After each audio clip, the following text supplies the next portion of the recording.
Cyber অপৰাধীৰ বিৰুদ্ধে যিটো অভিযান সেই অভিযানৰ এটা অংশস্বৰূপে যোৱাকালি পুৱতি নিশা আমি মাছুদ জিন্নুল আহমেদ নামৰ এগৰাকী ব্যক্তিক আমি এপ্ৰিহেণ্ড কৰিছোঁ।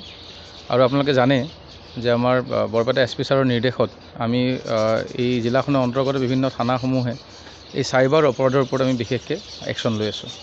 আৰু বিগত প্ৰায় 2 মাহত এতিয়ালৈকে 20 গৰাকী এনেকুৱা আমি চাইবাৰ অপৰাধী আমি এপ্ৰিহেণ্ড কৰিছোঁ আৰু বিভিন্ন বস্তু আমাৰ ৰিকভাৰ হৈছে।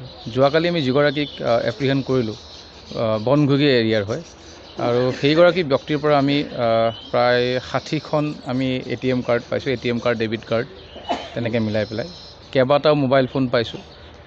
ফোনবোৰ আমি ভেৰিফাই কৰি আছোঁ আৰু নগদ আমি 5 লাখ টকা পাইছোঁ। আৰু তদুপৰি কেইবাটাও বেংকৰ ডকুমেণ্টছ পাইছোঁ।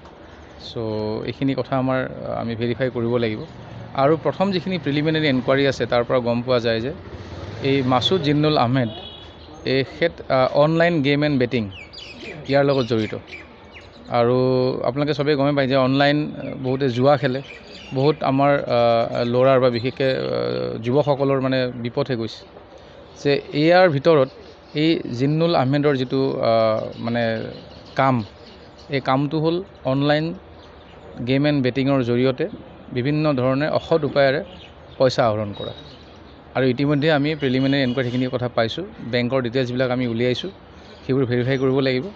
আৰু যিবোৰ আমি ATM কাৰ্ড পাইছোঁ আৰু যিবোৰ বেংকৰ নথিপত্ৰ পাইছোঁ সেইবোৰ আমি ভেৰিফাই কৰিব লাগিব। আমি তেওঁক অনাৰেবল কোৰ্টৰ সন্মুখত প্ৰডিউচ কৰিম, ৰিমাণ্ডত ল'ম।